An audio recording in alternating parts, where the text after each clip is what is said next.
Farmer chairman Pakistan software association Barkan Saeed साहब हमारे साथ मौजूद हैं। अस्सलाम वालेकुम सही साहब and thank you so much. आज बड़ा दिन है सर, और हम इस वक्त ये फोकस कर रहे हैं कि दुनिया शिफ्ट कर रही है अपने आप को आईटी सेक्टर में एंड ऑल दैट। हमने अभी ये नंबर्स देख लिए हैं। हाँ जी, बात बिल्कुल ठीक है कि हमें खुश होना चाहिए कि 2 बिलियन से 3 बिलियन पे हम पहुंच गए हैं, लेकिन अगर आप कंपेयर कर लें, छोड़ें इंडिया को, it's a huge market, large number of population, और उस हिसाब से उनकी मार्केट करती है। लेकिन आई मीन बांग्लादेश से भी अगर हम आगे नहीं जा पा रहे आईटी एक्सपोर्ट्स में, तो फिर हम कहाँ खड़े हैं इस बजट को लेके और क्यों हम नहीं कर पा रहे?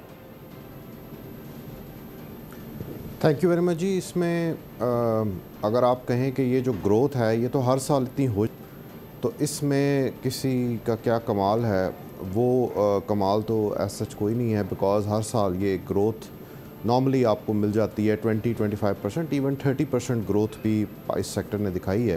तो उस हिसाब से तो टेक्निकली ये कम ग्रोथ है, बट अगेन एक अचीवमेंट है कि शुक्र है नेगेटिव में नहीं चली गई, कंसिडरिंग द हालात जिस तरह के हमारे हालात हैं। अगर आप इंडिया, बांग्लादेश, फ़िलीपींस को देखें तो मैंने इनको बहुत स्टडी किया है, और हमने एक कंपैरिजन टेबल इन पे हमने स्टडी किया कि इन्होंने ऐसा क्या किया कि ये यहाँ पे पहुँच गए। और हमने आज से 2-3 साल पहले when I was a chairman, तो हमने कंपैरिजन स्टडी भी पब्लिश की। इंडिया ने तकरीबन 90s के अंदर अपने स्पेशल टेक्नोलॉजी जोन्स पे काम करना शुरू कर दिया था, और उन्होंने उससे भी पहले अपने लोगों की स्किल डेवलपमेंट पे बहुत काम किया। और स्किल डेवलपमेंट सिर्फ ये नहीं कि हाई एंड, उन्होंने हाई एंड के लिए IITs बनाई, और उन्होंने लो एंड के लिए बेशुमार ट्रेनिंग सेंटर्स बना दिए, जिसमें उन्होंने अपने लोगों को स्किल डेवलपमेंट के लिए इक्विप किया। और उसके कंबाइंड रिजल्ट, एक तरफ इंफ्रास्ट्रक्चर पे उन्होंने काम किया, अपने इंटरनेट पे काम किया, और अगेन क्योंकि इंडिया की एक ब्रांडिंग और मार्केटिंग कैंपेन भी चल रही थी, तो उन्होंने उस पर बहुत मेहनत की, और उसका एंड रिजल्ट आज ये है कि वो तकरीबन $200 बिलियन प्लस एक्सपोर्ट्स आपको दे रहे हैं। उसके अलावा हमारे एंड पे अगर आप देखें तो वाहिद टैक्स एग्जेम्पशन के अलावा आपको कोई बेनिफिट नज़र नहीं आएगा, आपको R&D में कोई इन्वेस्टमेंट नज़र नहीं आएगी। और वो टैक्स एग्जेम्पशन का भी जो बेनिफिट है, वो भी हर साल हम IMF से लड़े होते हैं कि प्लीज़ रहने दें। अच्छा, ऐसा नहीं है कि IT इंडस्ट्री जो है वो कहे कि जी हमें टैक्स एग्जेम्पशन ही चाहिए सिर्फ। देखिए, अगर बाकी कुछ भी नहीं है तो वो कहते हैं कम से कम ये दे दो हमें। दूसरी एंड पे बांग्लादेश को देखें, अगर बांग्लादेश ने पिछले 2-3 साल में उन्होंने भी ये रियलाइज़ किया, उन्होंने भी बेशुमार स्पेशल टेक्नोलॉजी जोन बना दिए। मुझे अच्छी तरह याद है जब आई वाज द चेयरमैन, तो हमारा हम कोई मार्केटिंग कंसल्टेंट ग्लोबली हायर करना चाह रहे थे। वो मार्केटिंग कंसल्टेंट बेसिकली कंट्रीज़ की ब्रांडिंग करते हैं और इंडस्ट्री की ब्रांडिंग करते हैं। जब हम उनको हायर करना चाह रहे थे तो उन्होंने हमसे, पाकिस्तान सॉफ्टवेयर एक्सपोर्ट बोर्ड के थ्रू, तो उन्होंने हमसे एक्सक्यूज़ कर लिया कि जी हम बांग्लादेश गवर्नमेंट के साथ काम करेंगे, क्योंकि उन्होंने बेसिकली उनको ज़्यादा वेलकम किया, और एट दैट टाइम जो प्राइम मिनिस्टर थी वो ख़ुद उनसे मिलती थी। हमारे मुल्क में तो अब मिनिस्टर भी मिल ले तो बड़ी बात है। तो उस पॉइंट ऑफ व्यू से इन कंट्रीज़ ने मेहनत की। फ़िलीपींस ने आज से 20 साल पहले इसी तरह अपनी जर्नी स्टार्ट की, वो भी तकरीबन अभी $40-50 बिलियन पे बैठे हुए हैं। उनके मिनिस्टर कॉलें करते थे IBM को, बड़ी कंपनीज़ को अरेंज करवाते थे कि आप हमारे मुल्क में आएँ, और हमारे मुल्क में उन्होंने पूरा एक कानूनी तौर पे पहले पैकेज रेडी किया। ऐसे नहीं कि बस कॉलें कर रहे थे, उन्होंने पूरा पैकेज रेडी किया कि भाई ये एग्जाम्पशंस हैं।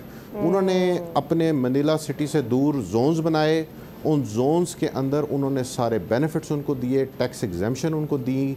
उसके अलावा उन्होंने वहीं पे ट्रेनिंग सेंटर बना दिए, ताकि अगर 1000 बंदा भी ट्रेन करना है, 5000 बंदा भी ट्रेन करना है, वहीं पे ट्रेन हो जाए। और उन्होंने रेडी बिल्डिंग्स बना दी। हमने अभी स्पेशल टेक्नोलॉजी जोन, ऑब्वियसली आपने इतना इन कंट्रीज को स्टडी किया है, कंपैरेटिव स्टडी बहुत ज़रूरी है। अब ज़रा ये बताइए कि इन्होंने ये जो कर दिया, हमने क्या किया? हमने बातें की हैं, विजन दिया है, और विजन के आगे अनफॉर्चुनेटली एक्शंस मैच नहीं हैं। और हम फायर फाइटिंग ज़्यादा करते हैं, बिकॉज़ हम पॉलिसी बनाते हैं तो उसको IMF ओवर रूल कर देता है। मुतअद्दिद बार ऐसा हुआ कि हमने पॉलिसी बनाई, अब पॉलिसी अगर IT मिनिस्ट्री की ओनरशिप है, तो हमने तो ऐसा भी देखा कि IMF की एक मीटिंग में डिस्कशन हुई FBR के साथ, और वहाँ से आ गया नोटिफिकेशन कि जी बस अब ये एग्जाम्पशन ख़त्म हो गई, या ये चीज़ ख़त्म हो गई।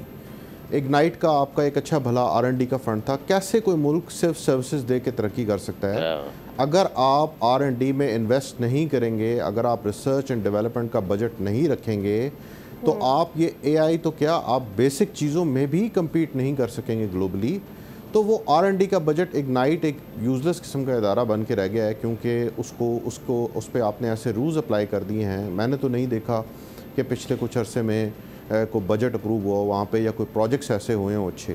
तो आपने उसको बिल्कुल लिमिट करके रख दिया ना, आपने R&D में इन्वेस्टमेंट की, फिर आपने कोई यूनिफॉर्मिटी नहीं है आपकी कि आप अपनी तमाम एजुकेशन पॉलिसी जो PITB प्रोजेक्ट्स कर रहा है, NITB प्रोजेक्ट्स कर रहा है, government of Pakistan federal level पे स्किल डेवलपमेंट के प्रोजेक्ट्स कर रही है, उसके अंदर कोई यूनिफॉर्मिटी या विजन नहीं है कि आपने अगर AI में काम करना है तो किस एरिया में काम करना है। हर इदारा अपना अपना ट्रेनिंग इंस्टीट्यूट, अपना अपना सिस्टम बना के बैठा हुआ है और एक बस नंबर्स गेम चल रही है कि जी हमने इतने हज़ार बंदे ट्रेन कर दिए, इतने फ्रीलांसर्स ट्रेन कर दिए।